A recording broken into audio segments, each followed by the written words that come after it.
Good morning, you guys, it's Karen, and I thought I would come and give you a migraine update, which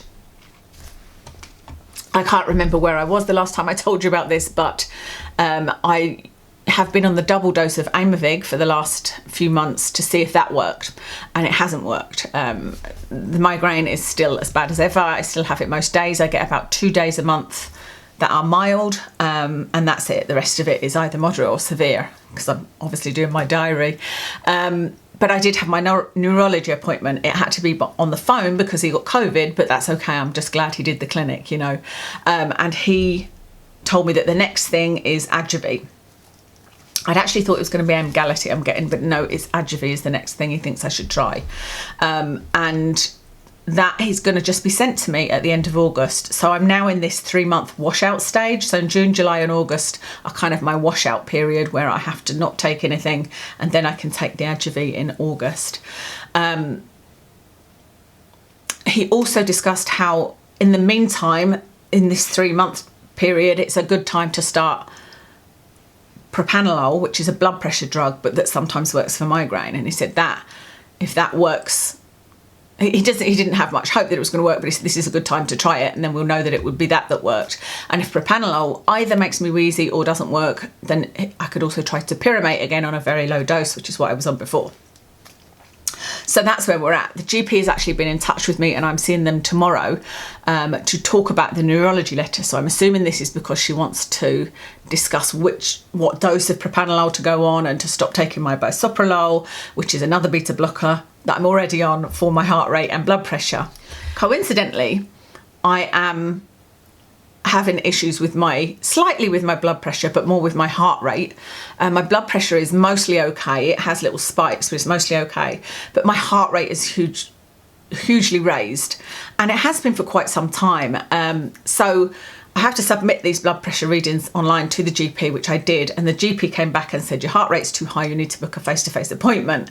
And in the meantime, I need to double my bisoprolol, which is my current beta blocker. So I did that, but then I had to phone and try and get them to merge this with the neurology appointment. And she was saying, but they're two different things.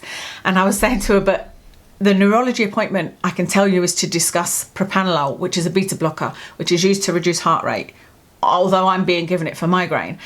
But he wants to see me face to face about my heart rate and to discuss my beta blocker. I said, so you have to put the two appointments together, because otherwise, like, he's going to tell me to take double my bisoprolol, and then she's going to tell me to swap it for propranolol, but she's not going to take into account the heart rate issue. So I eventually convinced the receptionist that, you know, got her to understand what I was talking about, and those two appointments have been merged. So tomorrow I am seeing the doctor to discuss the neurology appointment, i.e. the propranolol, and what level I need in order to keep my heart rate down, and if there's any problem. So that's where I'm at with my migraines. I'm also discussing, I've got another appointment later in the week to discuss HRT, because I always wanted to take estrogen for many, many reasons. But I don't like the progestogen aspect of it. The progestogen seems to be the thing that exacerbates my migraine.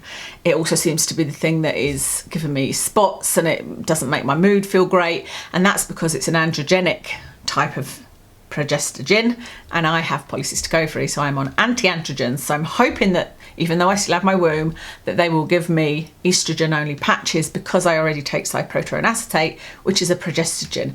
Some of this might not make sense to you. I can barely get my head around it, but you know, it's stuff I've been looking at for years, both at work when I worked in the NHS, but also on a personal level because of the polycystic ovary, you know.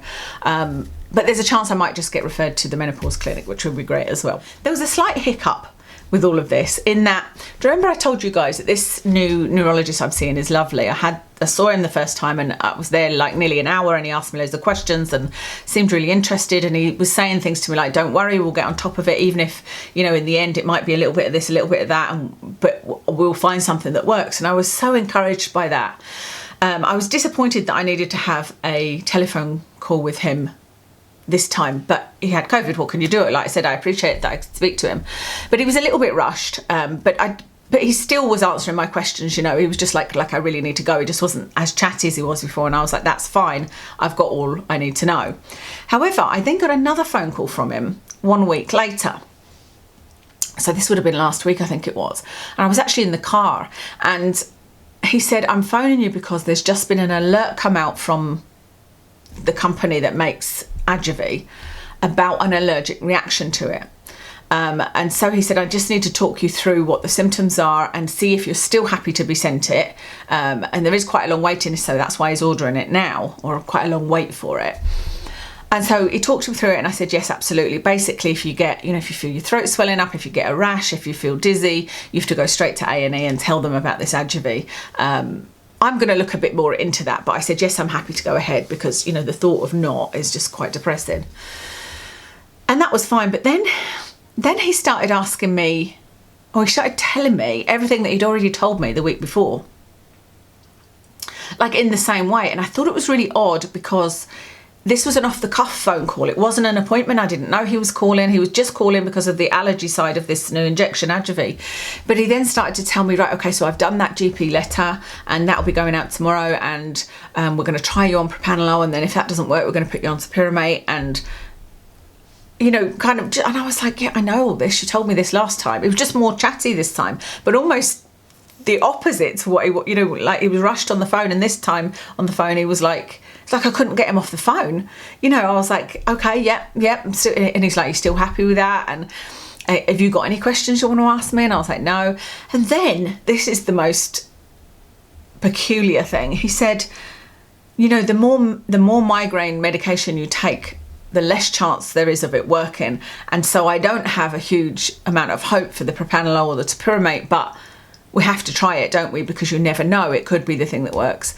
And I just was gobsmacked because, like I said, he was so positive the first time I saw him, and so like, we'll get you something, and I just couldn't work out why he would say that to me. Like, why would you, even from the point of view of there might be a placebo effect with these drugs, why would you say to me, I don't have much hope of these working, the more migraine medications you take, the less they work, the less likely they are to work.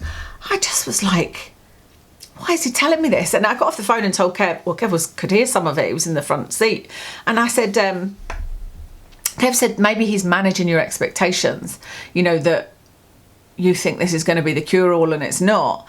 But the thing is, I think it would be better for me to have that attitude, because like I said, you could get some placebo effect. And also, I've got to live these 3 months with some kind of hope. That's the only thing I've got is hope. So to say that, so I have to say it has kind of dampened my hope for the two drugs, or for the one drug I'm getting, the propranolol, and if that doesn't work, the topiramate.